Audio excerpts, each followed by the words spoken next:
I want to welcome you, Dr. Herbert Harris. You are the author of, as we can see behind you, the runaway bestseller, The 12 Universal Laws of Success. How many languages has that book been written in now? In 9 languages that we know of. Wow. Okay. Yeah, Okay. yeah. I Now, just, when you first started writing this book, did you know it was going to be as successful and popular as it has been? I really didn't. I didn't think about it as a bestseller. Our first book, How to Make Money in Music, was a bestseller, but we never really approached it from the bestseller point of view. It took care of us for 10 years. Okay. So I never really thought about the bestseller attitude. My goal was to get a book out there that gave a message, that gave instructions for people to show people how to live. The bestseller aspect, as the book began to catch on and take momentum, and we saw how it had an impact on people, then I started thinking about that. And then we began to see the numbers. That's the thing. When something starts selling, you see the numbers and you go like, man, maybe people really like this. And when we really started getting, I went to the book expo in Chicago many years ago, and I met a fellow there who was an international agent. And he got the book published in China, in Italy. I mean, he took us to a whole nother level. And then at one point, when I sold the rights, they took us to other countries. So we're in Romania. I just got a royalty statement in for Saudi Arabia. So once you begin to see a book having that kind of universal appeal, you go like, okay, this is special. This is special. Now, we're talking about how to make money in the music business? No, the 12 Universal Laws of Success. Okay. Right. So here we are, this moment in time. This is a very interesting moment in time, and this is a very special moment in time. There's a lot of very interesting things happening right now with human behavior. And so this thing that's happening in time is that you are coming to New York City to do a presentation. You're going to talk about this wonderful book, The 12 Universal Laws of Success. As a matter of fact, it's going to be at Sisters Uptown Bookstore, Yes. 1942 Amsterdam Avenue at 156th Street. Now, have you met the owners of Sisters Bookstore as of yet? I have not met them in person. We've spoken on the phone, and I saw some of the pictures. I went on the website, and I was impressed with the bookstore. It looks like a real lively spot. Yeah. So I don't know if you can imagine how I'm feeling right now, because I, humble young man from Harlem. Well, I was born in the South, but I mean, grew up in Harlem. Yes. Here it is. I get to bring two beautiful human beings together. Like, what's better than that? You know how I'm feeling? Can you imagine how I'm feeling right now? Well, I'm sure you're feeling great, man, and I'm glad you're there because you're the great connector, Ricky. Mm-hmm. If I had to give you a one, I'd call you the connector. Okay. Because you have used your radio program. You are almost up to 1,000 shows now to connect with people from all walks of life, man, from a George Frazier to a Herbert Harris to what's the guy, Deepak Chopra, and on and on and on. And so I think it's been your purpose in life, your function to connect people and give people a chance, give the world, your radio audience, an opportunity to hear from great people. Wow, you just gave me $1 million blueprint. Thank you. You're welcome, my friend. The check will be in the mail. Yes. The check will be in the mail. You don't have to worry about that. That check is coming. I got two books at home right now. Mm-hmm. That the title is The Connector. Yeah. That you telling me I need to go home and dive into those two books. Yes. And really master that whole principle of the connector. I like it. I love it. Yeah. I love it. Yeah. That's something I love to do. Yeah. Because like you see what I said about you connecting you with Jennifer. Yeah. Yeah. And I have a few other people that's coming that are also beautiful human beings Yes, that I yes, get to introduce you to. yes. Oh man, that's cool. Oh man. Well, I tell you, Ricky, that's been your job, man, from the time we met. Even when we met up at the National Black Theater, you were bringing people together right then. I mean, that's always been your Yeah, thing before you went yeah. on the radio. And so, you know, honor it, man, and embrace it because that's what you are. You like the great connector of bringing people, ideas, vibrations. I mean, that's a powerful piece. I tell you, Ricky, I'm so excited about this. And you started it, when I said I'm coming to New York, you said I'm gonna put something together. Once again, the connector. And Yeah. then you mentioned you sent me the information and I looked up the bookstore, and it's one of the last big bookstores in Harlem. This Well, it's a small bookstore. It's not a big bookstore, but it's a nice size though. yeah, it's a nice, and it's one of the last bookstores in Harlem, period, big or 20, small. 22 years Yeah, she been keeping that thing open, that yeah, bookstore open. yeah. You see, so 22 years. and you remember the days when there used to be 4 or 5 bookstores in Harlem. There was one on 132nd and Lenox. There was a Okay. bookstore there. There was Mm-hmm. even before the Human bookstore over on 8th Avenue between Right. 124th and 125th. Mm-hmm. And Dr. Ben was selling books at 209 West 125th Street. So Harlem had a rich book history. And even earlier than that, the bookstore, I remember there was a bookstore on 7th Avenue between 125th and 126th. It was a black guy. He did films. It was a major bookstore. When they had the jewelry store on the corner and had the big sign up there, you might not have been born then, Ricky. Okay. Oh, it was the Mishaw bookstore. Mishaw Right. bookstore. Yeah. And he was one of The the, Tree of Life. and then the Tree of Life. That was the biggest bookstore there ever was, man. That was a whole building, Kanya Kakumba. Mm-hmm. And I did book signings in all of those. Well, the Michelle bookstore, that was before I remember seeing there. As a matter of fact, I met right outside when I went to the March on Washington in 1963. The fellow who was supposed to take us there, Dr. Kenneth Clark, the man who did the research for the Brown versus the Board of Education, his son went to school with me, Kenneth. Right. No, what his name was? His Kenneth Clark. His son's name was Hilton Clark. And Hilton was supposed to take us down to the March on Washington because he had a car. And he stood us up, man. We waited out there on the corner. And then this African guy came by and we hitchhiked a ride with him to go down to the March on Washington. Mm-hmm. Right there in that block. But I'm excited about being at the Sisters Uptown Bookstore because I look at that as an oasis.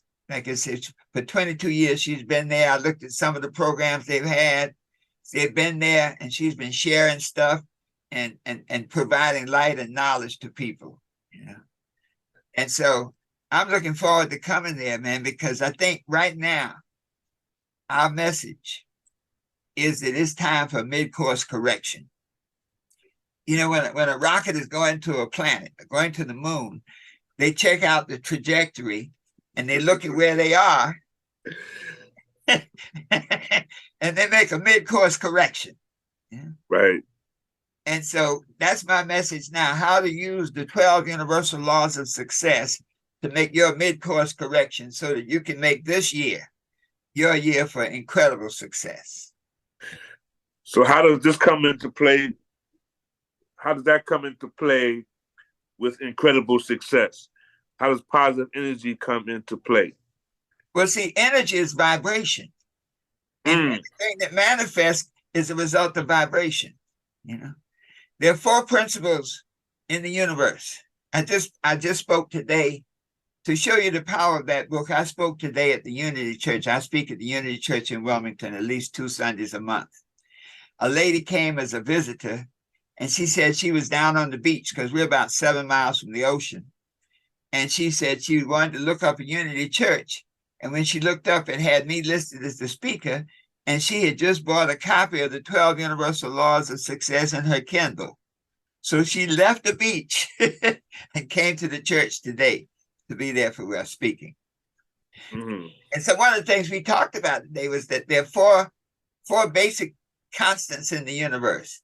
Energy is the first one, because energy is the relationship between vibration and manifestation.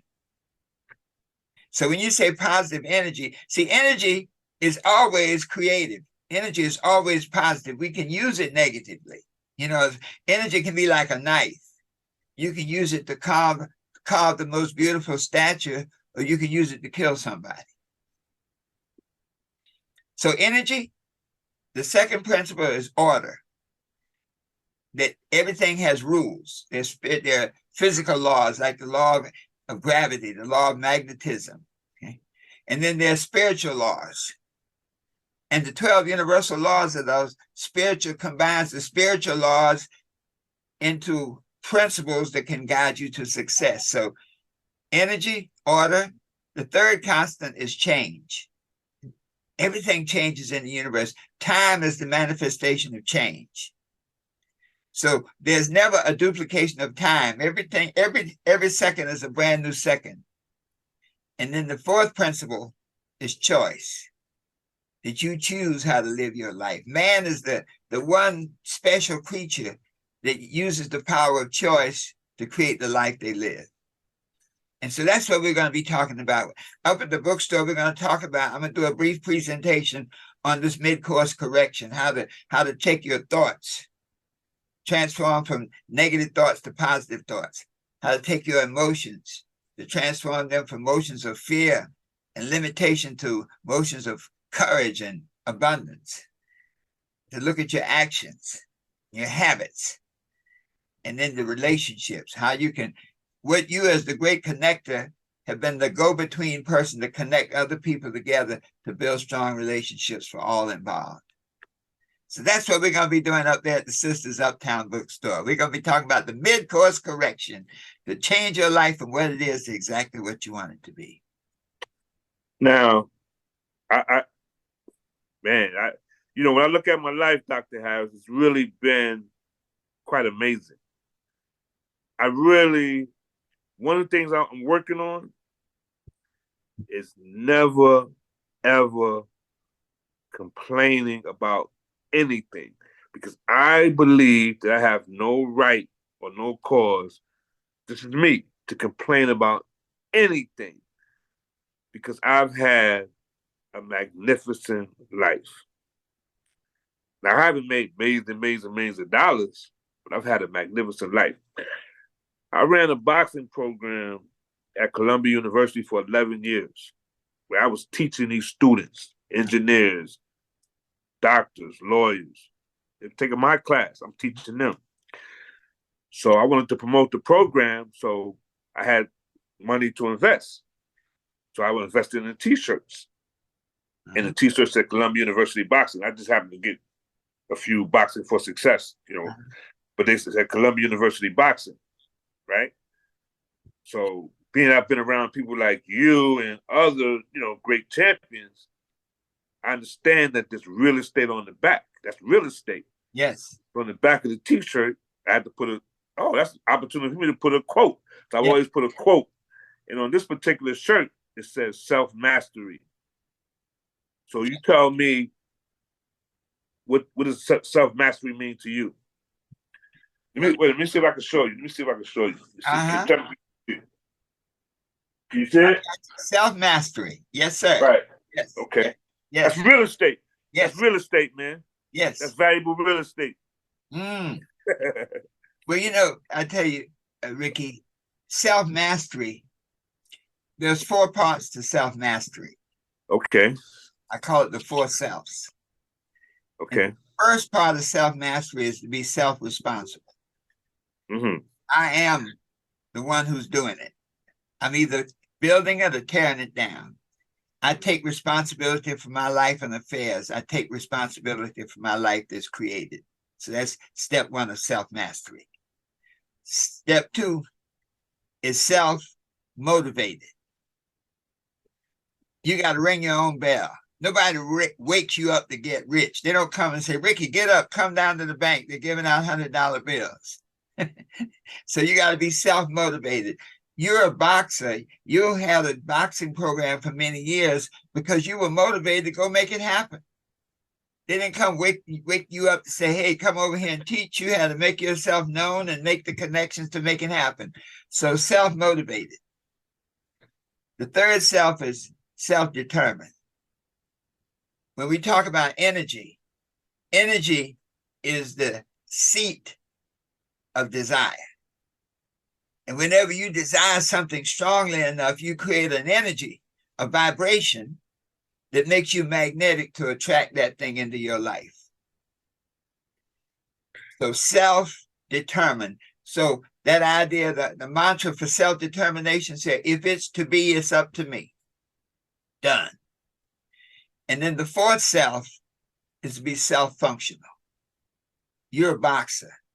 You may have some natural skills, but until you learn the art of the sweet sport, until you learn how to bob when you should bob, how to weave when you should weave, how to duck and dodge, and how to put combinations together, you may be a good street fighter, but a skilled, trained, functional boxer can beat you to death. Okay. So when we talk about self-mastery, I break self-mastery down into those 4 points. Self-responsible, self-motivated, self-determined, and self-functional.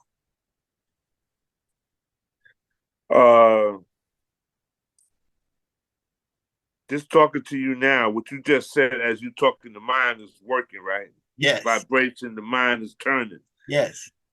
I just came up with an idea, but I'm not gonna say it I'm not gonna say it now because right. I want to talk to you in private with this one. Yeah. See what you, because I kind of mentioned it, yeah. but I wasn't clear about it. Yeah. I think it got clear now, a little bit clearer. Uh-huh. So when we finish talking, I want to share this with you and see your thoughts about it. Yes. Okay.